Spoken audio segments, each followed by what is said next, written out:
Sir Heera Mandi, हाँ लाहौर, ये एक पूरा कल्चर है। बेशक आपने वो दौर खुद देखा है? सर, मैंने इस कदर देखा हुआ है, इस कदर एंजॉय किया हुआ है कि मैं आपको बयान नहीं कर सकता। प्लीज सर, मैं एक आपको बात बताऊं। अब सर, उनका सब बीवियों का नाम नहीं लेना चाहता जिनसे वहां मुलाकात हुई, बुरा लगता है सर। बुरा लगता है। अच्छा हजूर वाला, देखिए मेरी बात सुने, मैं कोई जमांदरू किस्म का बदमाश रंडीबाज नहीं था, समझ आई? कुछ वक्त लग गया सी मैनू। अब मैं सबके सामने ये बात कहना चाहता हूँ, द ईयर वाज अराउंड 1986, 1986 में मैं I was still 19 years old, मैं सच बोल रहा हूँ। तो यंग पटोला मुंडा, बिल्कुल मेरा पटोला नहीं, मेरा कूला भी बड़ा, समझ आई? उन्होंने लोगों ने पूछो ना, मगर बात एनीवे। अच्छा सर, हुआ ये हसीब के मैं किंग एडवर्ड मेडिकल कॉलेज में पढ़ता हूँ। आप लोगों को शायद ये नहीं पता कि किंग एडवर्ड मेडिकल कॉलेज में कोई गायनी ऑब्स का वार्ड नहीं है। आपको मेयो हॉस्पिटल को छोड़ के जाना पड़ता है 1 माह के लिए लेडी वेलिंगटन हॉस्पिटल, वहाँ रहना पड़ता है ताकि 25 बच्चे पैदा करें अपने हाथ से, वहाँ देखें आपका, क्योंकि हमारे पास गायनी का यूनिट लेडी वेलिंगटन हॉस्पिटल है। हजूर वाला, दिसंबर का महीना 1986 का साल, और सर मुझे वहाँ जाके 1 महीना रहना पड़ा। अच्छा, अब किस्सा ये है कि भाई हम लोग तकरीबन 9 बजे काम अपना ख़त्म कर लेते थे, उसके बाद भूख लगती थी, तो हमें ये पता था कि दुनिया का बेहतरीन खाना ये बगल में ही है। अब ये नहीं पता था कि बगल में और क्या क्या है। सर बगल खोलनी पैंदी है ना ज़रा। सर जाके जो बगल चुकी है तो वहाँ होए सर जी, आप यकीन खुदा पे कीजिएगा कि जब आप उस गली में से गुजरते थे, जैसे आप हीरा मंडी कहते हैं, वो गली थी, बेसिकली एक गली थी सर, उसके दोनों तरफ ऑफिस थे। कोठे नहीं कहा जाता, हमारे यहाँ ऑफिस कहा जाता है। ये टेक्निकल सर, टेक्निकल। अच्छा जी सर, वो ऑफिस के अंदर कुड़ियाँ बैठी हैं सर। अगर मैं आज उन लड़कियों का नाम लूँ तो आप हैरान रह जाएं।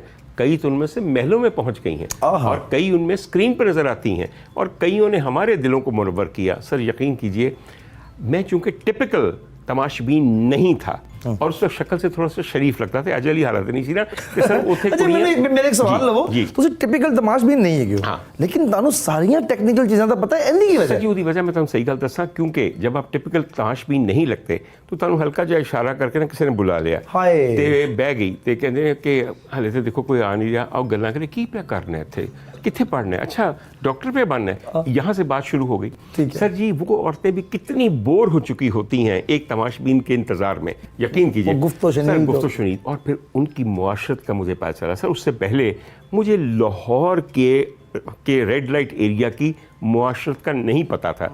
आपको ये पता है कि एक तो वो होती हैं जो माशूक होती हैं, जो तवाइफ होती हैं, सामने आके गाती हैं, नाचती हैं, मर्दों के साथ ताल्लुकात। एक पीछे घर भी होता है, उसके अंदर पता है कौन होता है? उनकी भाभियाँ, जिन्हें कहा जाता है बहू।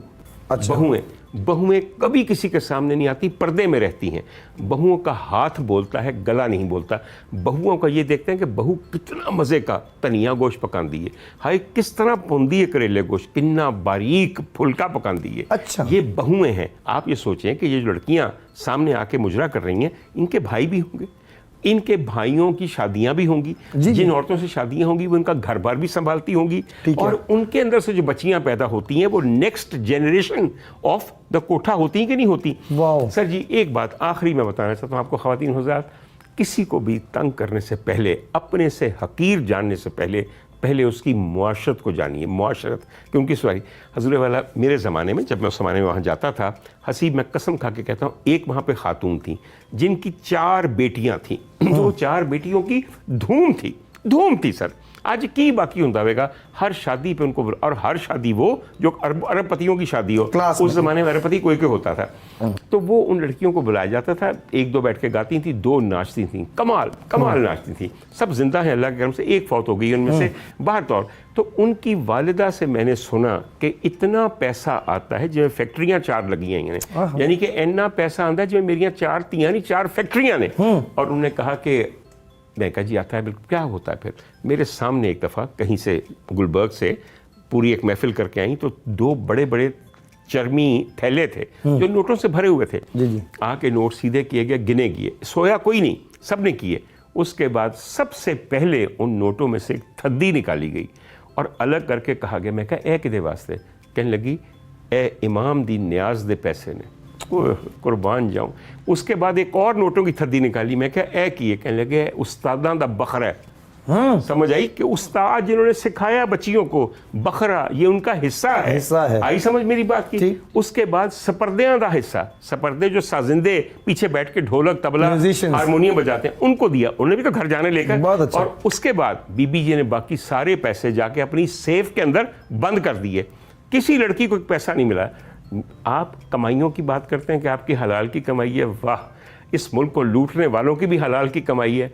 अरे कमाई जैसे भी की जाए, जिस कमाई में से पहले इमाम की न्याज का हिस्सा निकाल दिया जाए, जिस कमाई में से उस्तादों का बकरा निकाल दिया जाए, मेरी नज़र में इससे पाक कमाई और कोई नहीं है। अपने गरेबानों में झांक के देखें आप कैसे कमाते हैं और किसको क्या हिस्सा देते हैं।